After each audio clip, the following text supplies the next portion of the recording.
ৰিক্সাৰ প্ৰতিবাদ হ'ব তো বাছ ষ্টেণ্ডত যাই আছোঁ কিমান গাড়ী আছে দেখুৱাই আছোঁ বাৰু চাই ল'ব ভিডিঅ'টো আৰু আমাৰ সহযোগ কৰিব সকলোৱে আমাৰ বহুত প্ৰব্লেম হৈছে তাৰে কাৰণে আমি প্ৰতিবাদত নামিব লগা হৈছে তো দেখাম হাজাৰ হাজাৰ গাড়ী আছে আমাৰ নলবাৰীৰ ই ৰিক্সাৰ ছেক্ৰেটাৰী এতিয়া আপোনালোকক দুই এষাৰ কথা ক'ব আৰু তাৰ ওপৰত গুৰুত্ব দিব কওক তো আপোনালোকে সকলোৱে জানে যে ই ৰিক্সাৰ কিটো অৱস্থা হৈছে মিউনিচিপালিটি বোৰ্ডে তেওঁলোকে যিটো ৰাস্তা দি আমাক টাউনৰ ৰিক্সাখিনি চলাব দিছে আৰু গাঁৱৰ ৰিক্সাখিনি তেওঁলোকে বন্ধ কৰি দিছে গতিকে এই ক্ষেত্ৰত এটাই কথা ক'ব খুজিছোঁ যে আমাৰ মাজত গাঁও আৰু টাউন আপোনালোকে ভাগ কৰিব নালাগে আমি একেলগে এক সমিল মিলেৰে ভাতৃত্ববোধেৰে আমি ৰিক্সা চলাই আছোঁ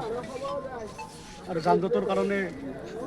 আপোনালোকে এটা কাম কৰক যে নলবাৰী জিলাত ওৱান ৱে ছিষ্টেম কৰি দিয়ক গাঁও সোমাওক টাউনো সোমাওক সকলোৱে চলাওক আৰু তেতিয়া যান জঁটটো ঠিক হ'ব আৰু আমাৰ ৰিক্সাখিনি এটা ৰাস্তা কৰি দিয়ক আৰু সেই ৰাস্তা দি ওলাই যাব দিয়ক সেই ৰাস্তা দি আৰু সোমাব লাগিব আজি কি হ'ব এনেকুৱা আজি যিহেতু আমি সকলোৱে জানো যে যোৱা পৰহি দিনা অৰ্থাৎ 23 তাৰিখ 24 তাৰিখে আমি সন্মানীয় আয়ুক্ত মহোদয়ৰ অফিচলৈ গৈছিলোঁ আৰু তাত আমি আমাৰ স্মাৰক পত্ৰ দিছিলোঁ আজি 48 ঘণ্টা পাৰ হৈ গ'ল তেওঁলোকে তাৰ পৰা কোনো উত্তৰ দিয়া নাই গতিকে তাৰে বিপক্ষে যে আমাক যেন আকৌ উত্তৰ দিয়া নাই গতিকে আমি চলাম কেনেকৈ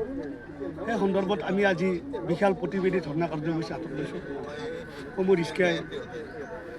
নলবাৰী জিলাৰ সকলো ৰিক্সাই চালকসকল আহিছে ইয়াত আমি আৰু কিছু সময়ৰ পিছত প্ৰতিবাদী ধৰ্ণা কাৰ্যসূচী আমি পালন কৰিম আৰু শান্তিপূৰ্ণভাৱে মই আপিল কৰিছোঁ সমূহ ৰিক্সা চালকসকলক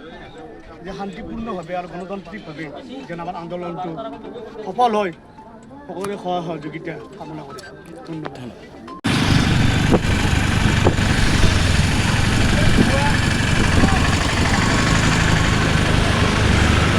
ই ৰিক্সা চালকসকলক চাওক এনেকৈ প্ৰতিবাদত নামিব লগা হৈছে একদম আজি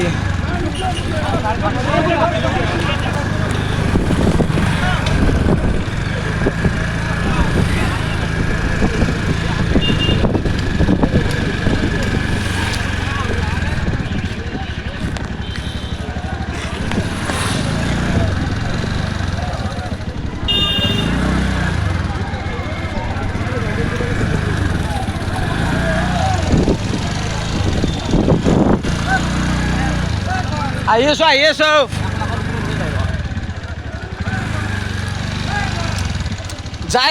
যাই আছোঁ এই ইমান গাড়ী আমাৰ এই ৰিক্সা চালকসকলে যদি গাড়ী চলাব নাপায় ভাত গাড়ীৰ কিস্তি কেনেকৈ মাৰিব আমি